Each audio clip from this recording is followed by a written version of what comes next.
मेरे सभी tension free भाई और बहनों, आप कैसे हो? तो नोट, जरूर नहीं मेरे उत्तर को आप स्वीकार कर लें, है ना। तो तनाव दूर करने तो कुछ उपाय सुझाइए, प्रश्न है ना। देखिए अब इसका उत्तर है ना। सबसे देखिए पहला है, तनाव दूर करने के लिए हमें अनुलोम विलोम योगासन करना चाहिए ना।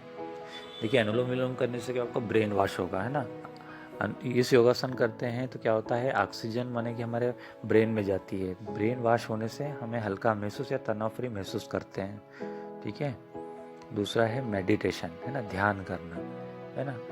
देखिए मेडिटेशन में होता क्या है कि व्यर्थ व्यर्थ नेगेटिव विचार माने निकल जाते हैं। हम जब किसी एक बिंदु पे ध्यान लगाते हैं ना, तो ध्यान लगाने से अब क्या होता है कि हमारे विचार व्यवस्थित हो जाते हैं, नेगेटिव निकल जाते हैं और पॉजिटिव भी व्यवस्थित हो जाते हैं ना, अवचेतन मन में, है ना। और मेडिटेशन करने से हमारी मेमोरी भी शार्प होती है ना, ठीक है। ये मैंने कि मेडिकल साइंस और डॉक्टर भी कहते हैं, है ना। अध्यात्म में भी बोला जाता है मेडिटेशन करने का, ठीक है। तीसरा देखिए क्या होता है कि जैसे कि अगर आपके पास कुछ नकारात्मक विचार आए, है ना। देखिए नकारात्मक विचार आने से ही तनाव महसूस होता है ना। तो जब एक नकारात्मक विचार आता है तो कम से कम उसके आप 10 पॉजिटिव विचार दीजिए, है ना।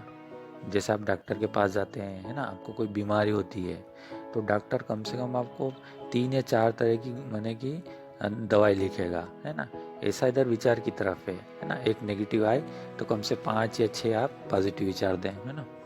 अगला देखिए, अगर आप लिखने के शौकीन हैं तो जो एक नेगेटिव विचार आ रहा है ना, तो उस नेगेटिव विचार को क्वेश्चन के रूप में लिखें, है ना, और स्वयं उसका उत्तर लिखें, है ना।